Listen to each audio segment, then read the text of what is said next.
शामी साहब, आप इसी बात को जो है वो आज यानी कि जो असद कैसर साहब हैं, क्योंकि वो आज मिलने के लिए गए थे, आज खासे हम कह सकते हैं कि नंबर ऑफ रहनुमा जो है ना वो गए मिलने, लेकिन इजाज़त नहीं मिली। खैर बहरहाल उस पर तो हम आएंगे, लेकिन जो क्योंकि अफ़गान पॉलिसी पर उन्होंने कुछ बात की है, मैं चाह रहा हूँ असद कैसर साहब की बात सुने, गुफ्तगू सुने, फिर उस पर बात करते हैं। तालिबा करता हूँ कि अफ़गानिस्तान पॉलिसी के मामले में तमाम सियासी पार्टियों को, पार्लियामेंट को, और ख़ास कर जो खैबर पख्तूनख्वा की जितनी पॉलिटिकल पार्टीज़ है उसको इत्तेमाद में लिया जाए। हमने तो ऑलरेडी एक अलायंस की तरफ हम जा रहे हैं।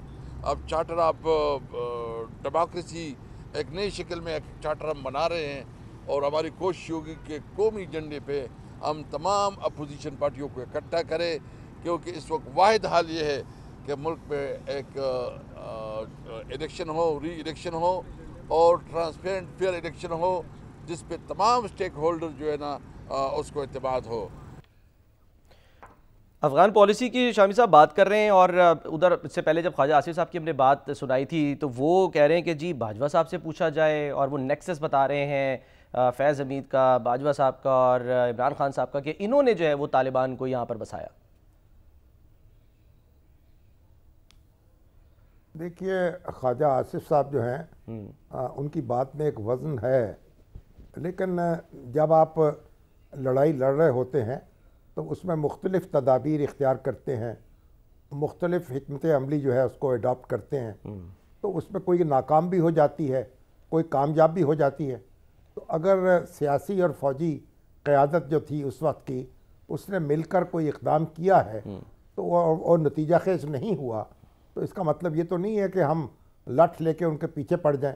तो अक्सर ऐसा होता है दुनिया के कई मुल्कों में, ऐसा कि एक पॉलिसी जो है, अभी आप देखें जो सदर ट्रंप हैं वो जो बाइडेन पर कितनी तनकीद कर रहे हैं।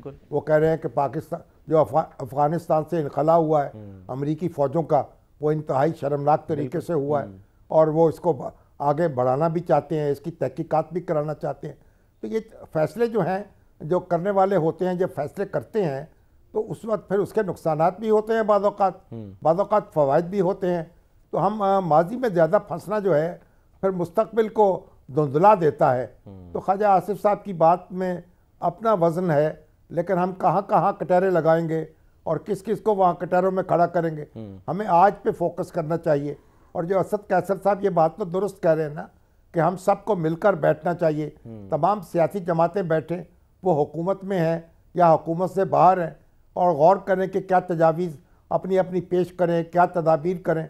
मगर वो तो एक दहशत गर्दी से बात शुरू करके उन्होंने फ़ौरन आइंदा इंतखाबात तक पहुंचा दी। भैया आइंदा इंतखाबात भी हो जाएंगे, इंतखाबात तो हो भी चुके हैं, लेकिन अगर उसी तरह के इंतखाबात फिर दोबारा होते हैं कि जिनके बाद फिर शिकायत फरीकैन को मौजूद रहें, तो उसका फ़ायदा क्या होगा। पहली बात तो यह है कि आप दहशत गर्दी का जो अफरीत है उससे तो आप मिलकर निपटें, उसको निपटने के बाद फिर तय करें कि भाई क्या फ्रेमवर्क बनाना है आपने इंतखाबात को शफाफ बनाने के लिए, क्या इक़दामात ज़रूरी हैं, उन पर इत्तफाक किया जाए।